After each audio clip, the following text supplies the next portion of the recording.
So, in this video I'm going to show you how to use the runes, and then I'm going to talk a little bit about which runes to use.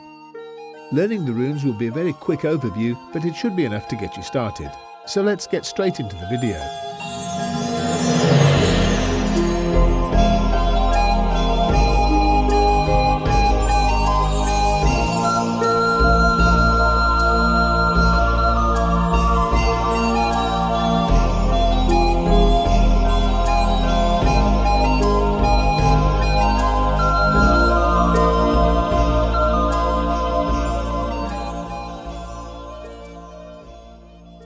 How to learn the runes.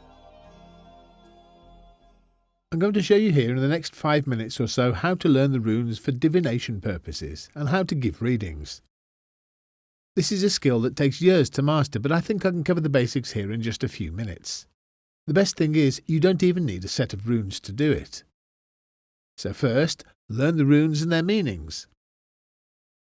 There have been several runic alphabets, and now, in these days of the Age of Aquarius, the information and communication is abundant, and we have access to many, if not all, of these ancient alphabets.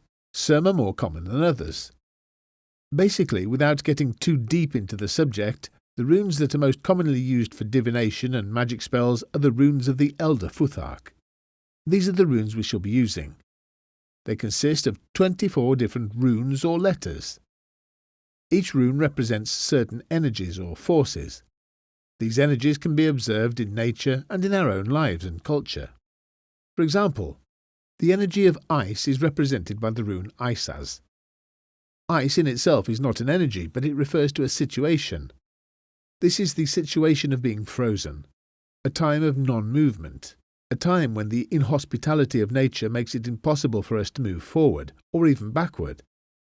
It's a time when we are stuck, and the force of this energy at times is even stronger than we are. Think of glaciers and polar ice fields. There's a second part to this message about ice. That is that the ice will eventually melt in the springtime. The sun will appear and the ice will begin to form into drops of water, eventually transforming into flowing streams and rivers of melting ice. This is the energy of ice. This is the energy of the rune Isaz. So when a person gets that rune in a reading, depending upon the question and depending on where the rune is in relation to the other runes in the reading, it normally indicates a freezing of circumstances in the life of that person. A freezing that is more often than not too large or too powerful to fight against. The best course of action for a person with the Isaz rune in their reading would be to stick it out, knowing that without a doubt the freezing time will come to its natural end and the sun will shine once more on their situation. The way we learn runes in my course, 28 Days to Rune Mastery, is by creating a set of rune cards with basic information of each of the runic energies written on them. This helps us to assimilate those energies quickly, so we can get on with the job of doing the readings. So, as I said I would show you how to learn the runes in this article, I'm including a list of the runes and their key energies.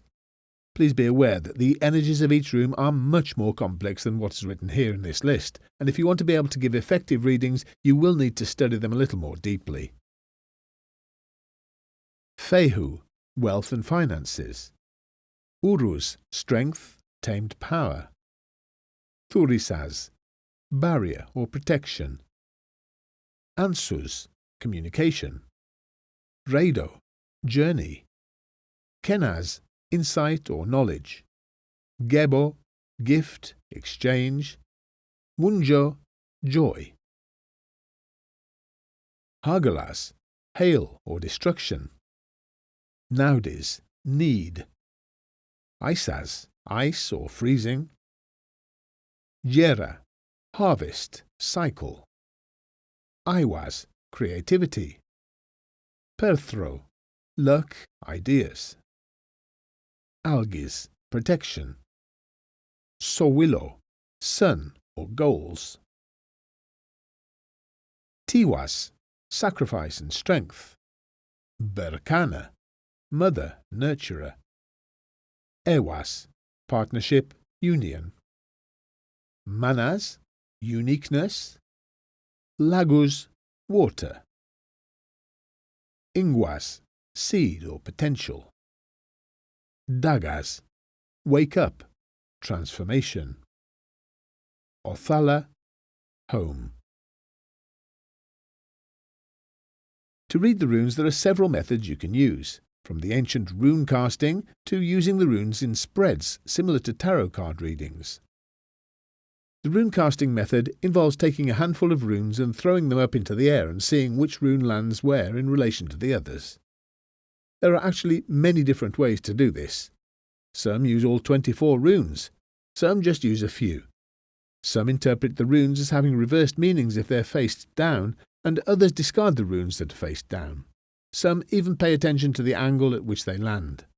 Others will cast runes into a circle or a series of circles drawn on the ground or a cloth. Another way to read the runes is to just pull a few runes and interpret them. This is a more modern, or dare I say, New Age way of divination, but nonetheless it's equally as effective and gives some excellent results. Within this method there are many variations too. You can take out a rune for the past, one for the present, and one for the future. Or one to identify the question or matter at hand, one to show obstacles that might be in the way, and another to show the best course of action to take. There are many different ways to do these spreads using any number of runes. To keep things simple, here we'll use the basic 3-rune spread. First rune out of the bag or deck, if you have made cards, will represent what has been. This is the result of the events that have brought the questioner to this point. It is how they got here, and is more often than not the cause of their current situation. Then we take the second rune, what is, how things are right now.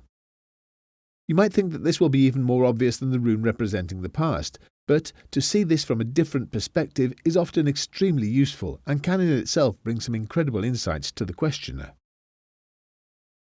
Finally, we take a rune which will represent that which will be. This is the weaving of what has been with what is in order to create what will most probably be.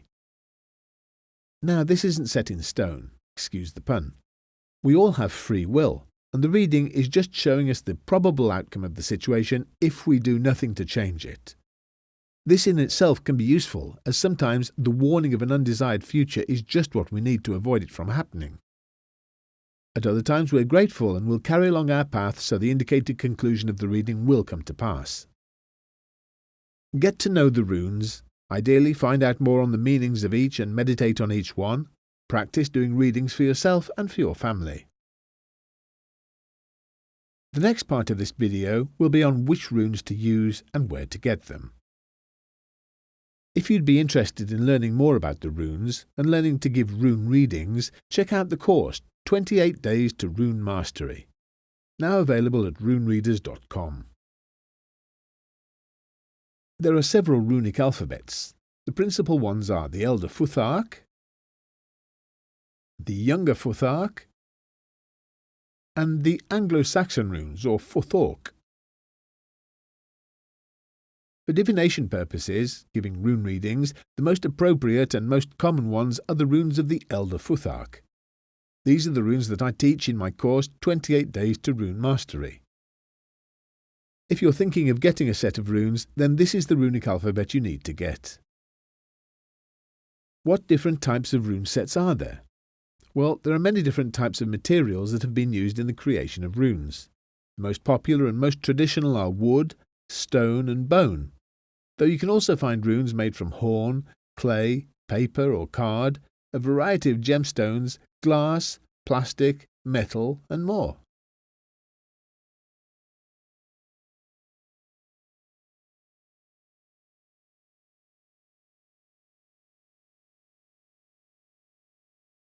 I've even seen runes made out of cookies.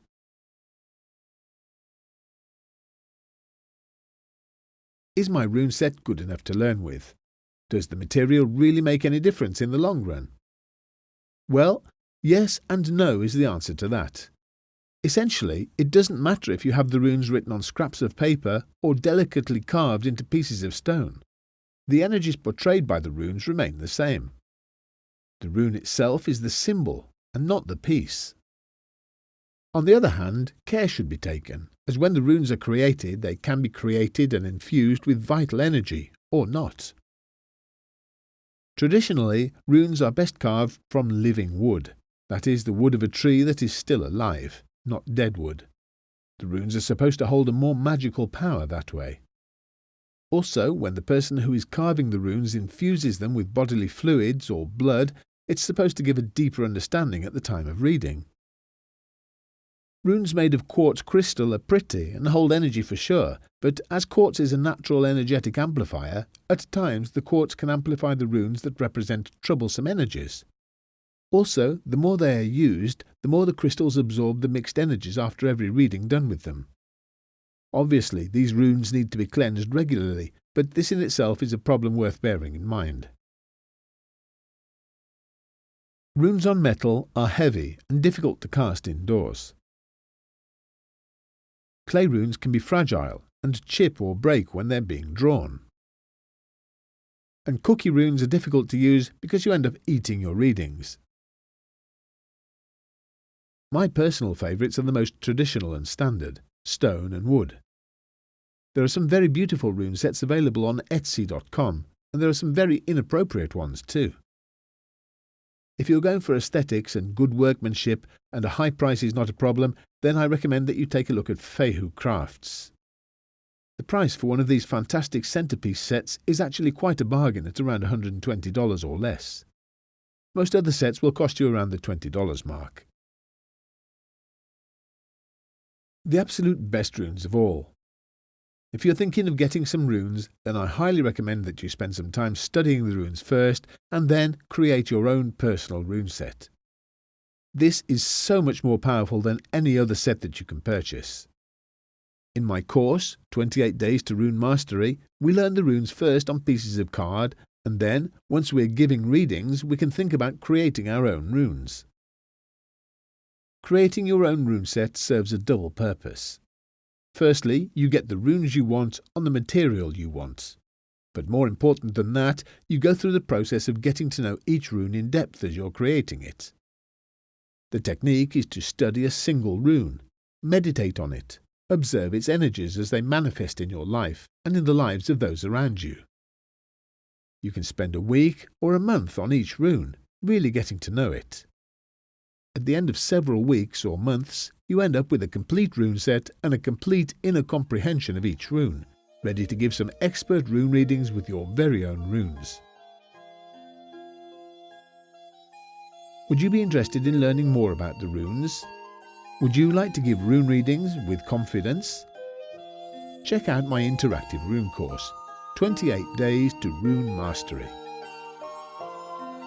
More information at runereaders.com.